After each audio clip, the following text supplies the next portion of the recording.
Hello again, guys, and welcome back to another video. Today we are doing a scenario in which India makes an empire. If you're wondering why, basically my India versus Pakistan video did really well, so why not do something else having to do with India? So here we have India colored in red. Any country they attack will be colored in blue. And two more things I have to mention, and that is, one, this is a fictional scenario, so things that happen here would not happen in real life. It is all just based on a scenario I created. And two, any alliances will not exist anymore.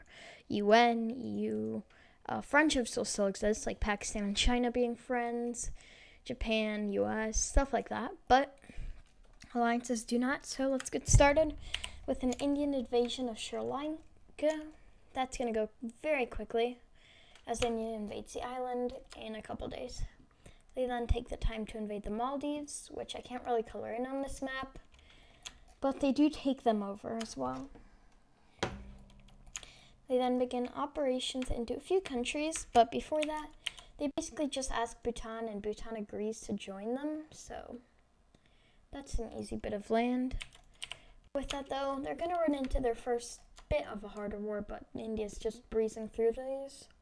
As they declare war on Bangladesh and begin to push across, they spearhead and take Dhaka, although Bangladesh does push back in other regions. They keep the capital though and begin to push along the coast. If you didn't know, Bangladesh has a lot of rivers and the Bay of Bengal. That's why they're so heavily populated with, I think it's over not 200 million. That's Pakistan, but they have a whole lot of people, more than Russia. That little country having more people than the largest country in the world. That is just, yeah. But India is now taking them over, and the next country they were going to take over is Nepal. Luckily for them, though, Nepal, they're also a Hindu nation. And, their relations are fine. They aren't really the most influential country, but that is much easier for India than invading because mountains. All of this area is the Himalayas. And then K2, it goes all the way across here. So yeah, if India's going to keep expanding, they're going to need a new front. And that front can be made by invading Myanmar. With this, they begin an invasion into the country until they take the north, which is very difficult for them. It's undefended as it is mostly jungle. They then begin to push down the coast to the south and just overall in. They don't care about capitals. They don't care about major cities. They're just pushing into the country. India's going to have no trouble taking out Myanmar as they're a very powerful country, India. They're already, the fourth strongest country in the world, second highest population, pretty good economy. And with all of this new land after taking Myanmar, they're probably maybe not ahead of China, but maybe they are ahead of China. I don't know, it would be close. Their population would be massive, though, with Bangladesh.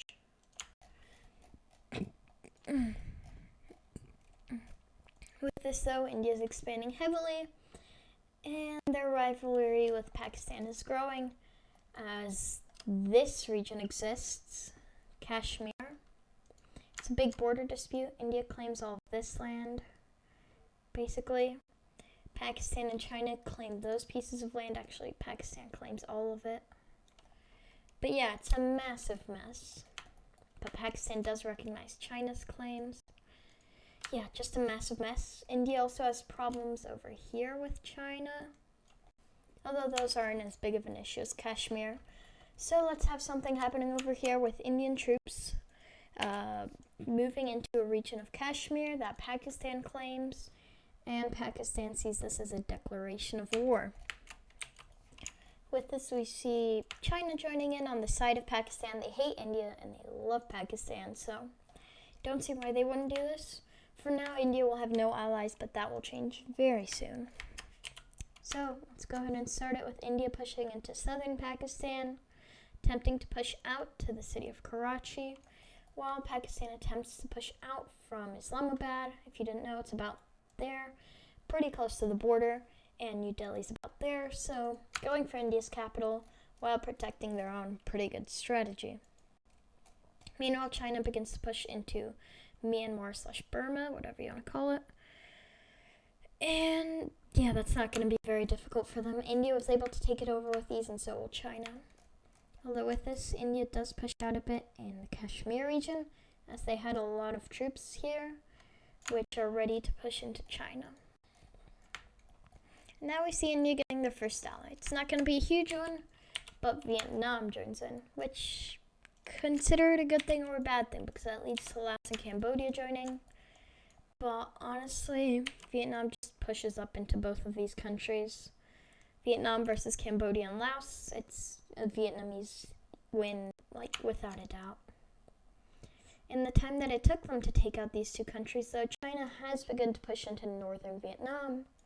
Although Vietnam is linked up with India, and they have created one united front line against China down here in Southeast Asia, which will be very good for them. What else happens here? Well, China basically just falls into rebellion with Hong Kong and Taiwan both joining against them. Hong Kong lasts less than a day, and Taiwan attempts to hold out, but they may not last too much longer. You also see North Korea join in, which was kind of a stupid move by China because now this happened.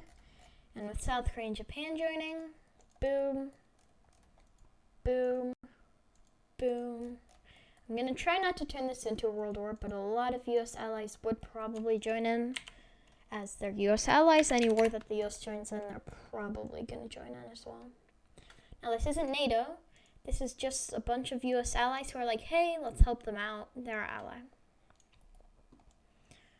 No alliances, but as I said, friendships still exist.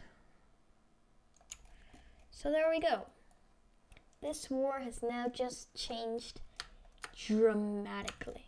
From a pretty even fight, India versus Pakistan, China, then Vietnam joins in, even more even, then South Korea and North Korea, Taiwan, Japan, and then the US and its allies join in.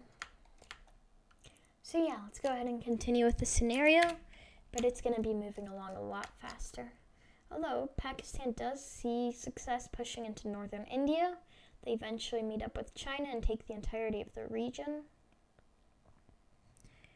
with India being pushed back out of their north, although they do begin a campaign into Pakistan, which goes pretty well for them as they are in this scenario stronger than Pakistan. Quite a bit stronger, actually. But Pakistan isn't too weak, so they will be seeing some issues. And across the border, absolutely nothing happens because, as I said before, mountains.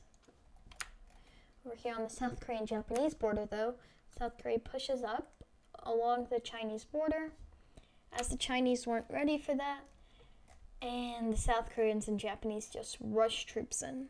Meanwhile, though, China does take out Taiwan, which is not good for the red team. Meanwhile, the blue team pushes more into northern India as well, as the Indians hold on to a lot of their land in Pakistan, but are pushed out of China. With this, India begins to conscript more troops, so does China and Pakistan, and a larger war begins as India dedicates a lot of divisions into southern Pakistan, which as a region in its whole is starting to fall. Push up towards Islamabad, but they lose the Battle of Islamabad. With this, the blue team pushes back heavily into India, pushing down towards New Delhi. But now that they're at their capital, India wins that battle and is able to push back quite well. They also push back over here in Myanmar, recapturing all of their land in the region and beginning a push into southern China together with Vietnam. Meanwhile, over here, we finally see American, French, British, and Canadian troops begin to arrive along with Australian, New Zealand, and Filipino troops. They recapture Taiwan, capture the island of Hainan, and begin to supply the red team. With this, they push up and finish capturing all of North Korea, although the Chinese military does hold on to a majority of Manchuria, as the red team is kind of failing to get more allies in the region, and that's pretty bad for them. Over here in Pakistan, though, India finally cuts them into two, and the entirety of southern Pakistan falls, although this does come at a cost as Pakistan re-pushes into the north.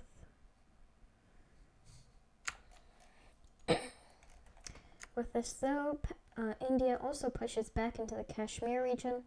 Not a whole lot, but they retake a majority of their land, and soon the blue team will be kicked out of all red team regions, as the USA and its allies are beginning a push into southern China, while a lot of Australian, New Zealand, and Filipino forces are helping India push out the blue team, and Pakistan is basically just crippled. They eventually fall, and don't get me wrong, there are a lot of rebellions and a lot of people who don't want to be there in Pakistan, with multiple rebellions sparking, but overall the Indians keep a firm grasp on the country and put down any rebellions in a way that the USA and allies probably wouldn't approve, but it's war. They all know that what must be done must be done. With this, we actually see some Tibetan rebels pop up, which is very good for India, as they are allies with Tibet, and they meet up with these rebels, taking the majority of the region. As India in real life probably couldn't do this, but rebels who know the area and have help in the entire region probably won't have much difficulty, as the Chinese have the same issue the Indians do. With this, all of southern China begins to fall, as the region is now under red team control. The red team also begins to push into Manchuria, but the region is well defended by China. China also begins to push back down into its south, as the red team is barely ever able to hold on to Hong Kong. They also begin to push back into northern Pakistan to attempt to reset up the country, as that would be fantastic for them. They do so successfully, but it's a lot weaker than it usually would be, and China's struggling to find allies. As basically most countries see this as China about to fall, and nobody wants to join in on their side. With this, the red team finishes their Operation Manchuria, which basically just takes out the region. And that's a huge win for them, as now they have discouraged any other countries from joining even more, which is set up once the region, a lot of people in Xinjiang start to rebel, and all of China basically just starts to fall apart. In real life, there are already starting to be some protests, and after some areas are liberated, and the people start to see how much better it is to live in the West and start to get exposed to that kind of stuff, the people get the message through back into China. And the Chinese see that, and the people start to rebel. A massive pocket is made in Pakistan, which is destroyed, and now China is beginning to fall. The people aren't really supporting the government, and a couple more countries are probably going to join in, just to end China. Such countries include other U.S. allies, such as Germany. For now that's it, but more countries will be joining in, just U.S. allies who want to help out. For now, just Germany, but more countries will be joining in. We now see the continued red team push into the blue team, as Mongolia grants them military access in return for some land once China eventually falls, which the red team agrees to, as they aren't going to need all the Chinese land for themselves. And they're happy to give some to a small nation who could use it and who they could probably use on their team, on their side. The red team pushes into China, destroys the spearhead China was trying to make, and eventually the Battle of Beijing happens, which this time ends in a red team victory, which allows them to capture all of northern China, and the country really now is beginning to fall. With the majority of the land gone, China starts its final push, in which it conscripts about 20% of the people that they have left, and push back heavily, very, very heavily. But overall, everyone can see that the blue team is winning this. Spain and Portugal both join in. We see a few other countries joining in, such as Italy, and Switzerland doesn't, so I'm going to have to do it like that. We see Benelux join in. And we see, well, for now that's it, but more countries will be joining in again. Mongolia officially joins, just in spite of China. And yeah, China's just looking worse and worse. The red team begins to push in, and China is now practically dead.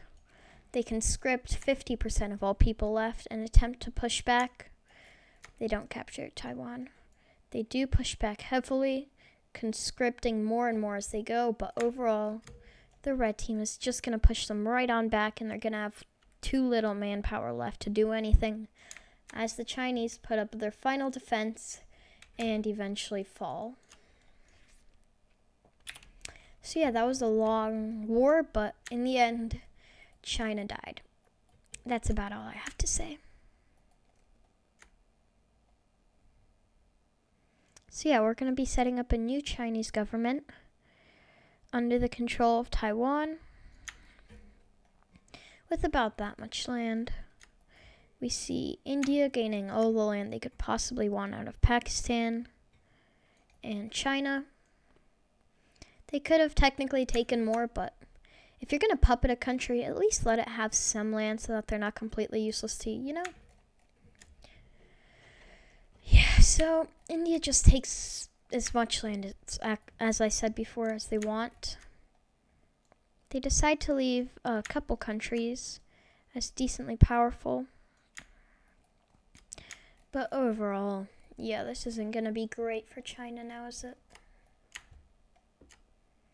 India has a choice to take land out of Tibet, but they decide to set up a puppet state, Tibet, instead. They also puppet Xinjiang. Mongolia gets a ton of land. Manchuria is given independence as a Japanese/Korean puppet. And yes, now it is just Korea, as South Korea annexes the north. This is a new Hong Kong Taiwanese joint government who owns all this Chinese land. And all the other countries just got war reparations. That's about it. Let's go ahead and draw this in now. Oh my god, keep switching maps. And color in all these Indian lands, as India is the focus of this video. But yeah, they're pretty much a part of the West now. So that's, I guess, good for them. They're still allied with Russia, which means they can't join any Western alliances, but overall, seeing as the USA, Japan, and South Korea were probably the reason they won this war, I think we can see a lot better relations between them and the West. So Vietnam pretty much tripled in size, became a very powerful country.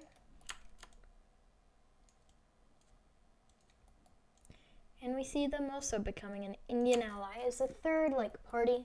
There's the East, the West, and now there's going to be the Indians. Don't know what they're going to call themselves, but it's the Indians.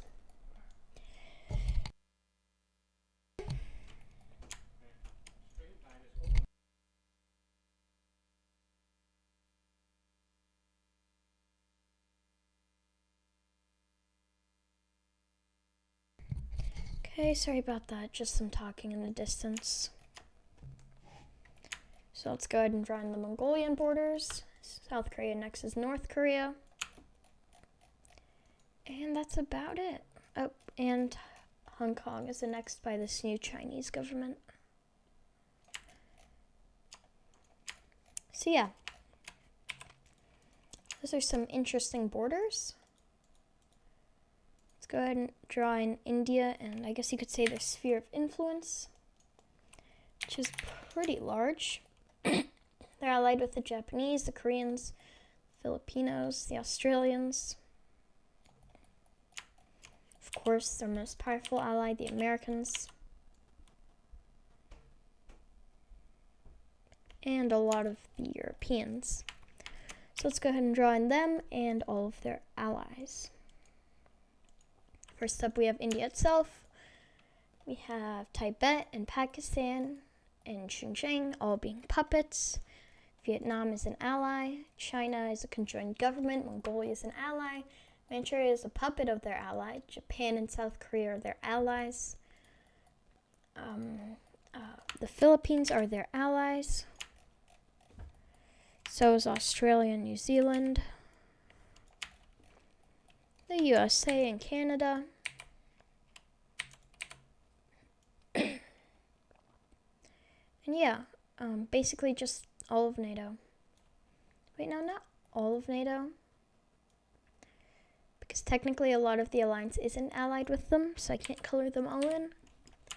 But we do see a good portion of NATO being allied with them.